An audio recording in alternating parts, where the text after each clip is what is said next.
Paradoxes like the heap paradox and the ship of Theseus point to the fundamental issues we have with trying to draw an easy circle around a complex reality just so we can get some traction with it. Start with a heap of rocks. If I remove one rock, is it still a heap? If I remove all the rocks and I leave 3 rocks, is that still a heap? At what point does it stop being a heap of rocks? If I have a ship and I begin replacing parts of the ship one by one, at what point does it become a new ship? Is it always the same ship? Deep in the philosophy papers floating around out there, these conundrums have been classified already pretty much, but you and I haven't gone that deep yet. Probably that video would bore you guys to death anyway. I sort of tried to avoid those very deep videos.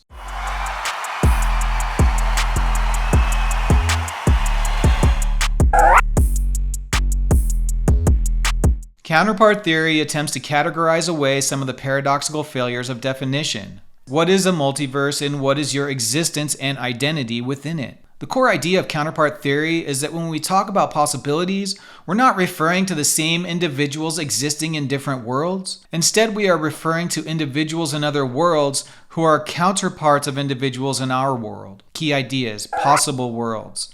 In modal logic, a possible world is a way things could have been. It's an alternative reality that is different from the actual world in some way. No cross-world identity. Individuals do not exist in multiple possible worlds. Instead, each individual exists in only one world, and in other possible worlds, there are counterparts of that individual, beings that are similar but distinct. Counterparts. A counterpart is an entity in another possible world that resembles the original individual in the actual world. These counterparts represent how the individual could have been different, allowing us to discuss possibilities without implying that the same individual exists across different worlds. Philosophical implications. Identity and change.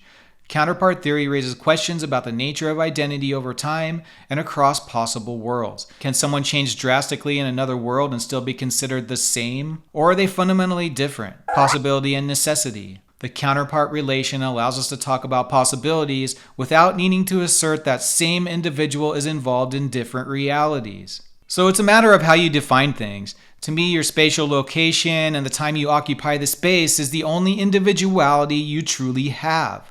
It's a determined particularity. Nobody but you can occupy that space in that time. Any number of things could be going on dimensionally, but the way we perceive it, we exist at a single location at any given time, and nobody else can exist in that time and place. So another me and another multiverse timeline would automatically be a separate individual by base distinction. But who knows, maybe our multiverse identity shares a single time and space location and everything changes around the agent. Or maybe our multiverse identity resides in all the coincidences that happen across the multiverse in our lives. These thought experiments are similar to the definition and measurement paradox issues I mentioned before. We should all agree upon a standard definition for universality, particularity, identity across the multiverse, so we don't have people in different places competing for the same ideas over and over. Some of this can be nailed down. If you like this kind of philosophical subject matter, help us slowly and gradually grow the channel by liking the video and subscribing to the channel.